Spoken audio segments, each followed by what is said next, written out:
Hallo zusammen und willkommen zurück auf meinem Kanal. Wenn ihr wissen wollt, wenn ich diesen Look angekriegt habe, dann bleibt dran, liket und subscribet. Ich konnte nicht widerstehen und habe mir heute die Sweet Peach Palette von Too Faced kaufen. Die werde ich heute brauchen, um euch zu zeigen, wenn ich einen Cut Crease mache. Als erstes benutzen wir wieder den Painterly Paint Pot als Basis, damit auch heute alle Lidschatten heben und sich nicht in den Lidfalten absetzen. Ich nehme einen grossen fluffigen Pinsel, um die Farbe Just Peachy in den Lidfalten mit kreisenden Bewegungen nach vorne und hinten zu verblenden und das als Zwischenfarbe mal zu platzieren. Mit der zweiten Farbe Candied Peach mache ich genau das Gleiche, um so einen ganz weichen Übergang zu erschaffen. Wichtig ist mir bei diesem Schritt eigentlich darauf zu achten, dass es keine Kanten hat und alles schön miteinander verblendet ist. Man sollte nicht sehen, wo die Farben anfangen und wo sie aufhören. Alles sollte sehr weich verblendet sein. Jetzt kommt die dritte Farbe ins Spiel, und zwar Summer Yum. Summer Yum platziere ich auch in den Lidfalten, allerdings ein bisschen unterhalb der anderen zwei Farben und sorge so für einen feinen Verlauf und vor allem für die Tiefe, die wir nachher unbedingt brauchen. Nicht vergessen, blenden, blenden, blenden. Jetzt kommen wir zum wichtigsten Part vom Cut Crease. Und zwar nehme ich einen flachen Pinsel und gehe nochmal in Painterly rein. Mit dem Painterly tue ich jetzt zuerst einmal die ganze bewegliche Lidfalte schön einschattieren und schon eine möglichst gerade Linie damit ziehen. Am besten geht mir das, wenn ich mein Lid ein bisschen straff ziehe und dann mit kurzen, kleinen Bewegungen möglichst gerade die Linie nachfahren.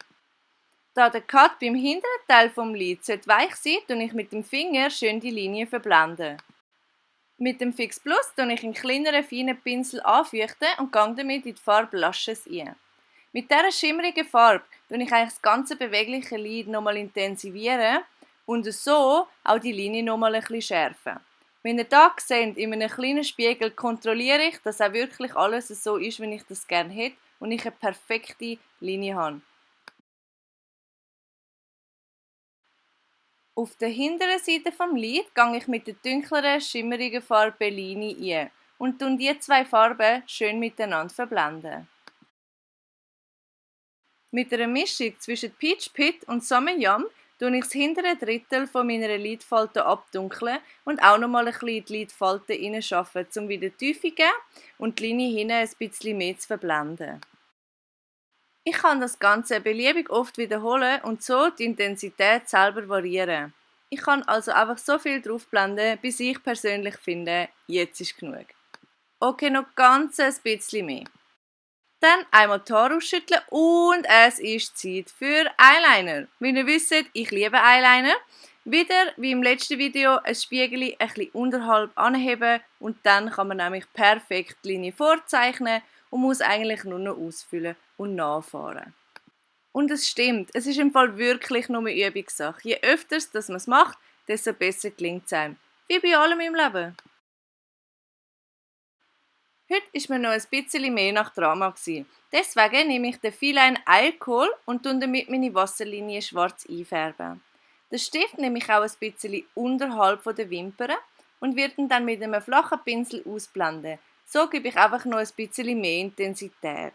Ich ziehe die verblendete Linie auch ein bisschen hinterher zum Eyeliner und schaffe so eine sanfte Verbindung. Mit dem Talk Turby to Me tue ich das Ganze nochmal fixieren und gehe dann nochmal mit dem fluffigen grossen Pinsel vom Anfang über alles drüber, um möglichst überall sanfte Linien zu haben und ja, keine Kanten.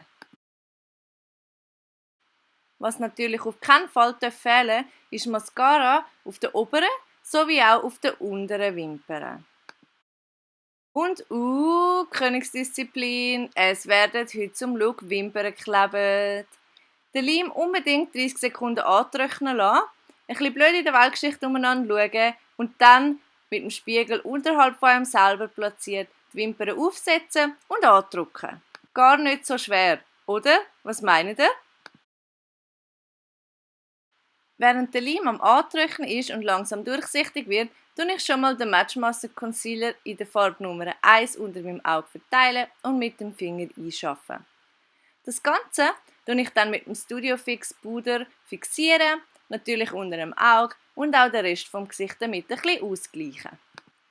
Für die Kontur verwende ich heute auch wieder den Harmony Blush, wie in meinem letzten Video. Ich trage den unter dem Wangenknochen, der Stirn und am Knie entlang auf und komplettiere den Look mit dem Peaches Blush, der natürlich super zu der Sweet Peach Palette dazu passt. Und wisst ihr, was das Beste ist? Wenn man die Palette aufmacht und an den Lidschatten schmeckt, sie schmecken einfach wirklich nach Pfirsich. Mega toll! Und das ist er. Der komplette Cut Crease Look, den ich euch heute zeigen wollte. Ich hoffe, ihr habt Spass gehabt und ihr habt ein bisschen etwas lernen können. Lasst mir doch einen Kommentar da, was ihr im nächsten Video sehen wollt. Ade!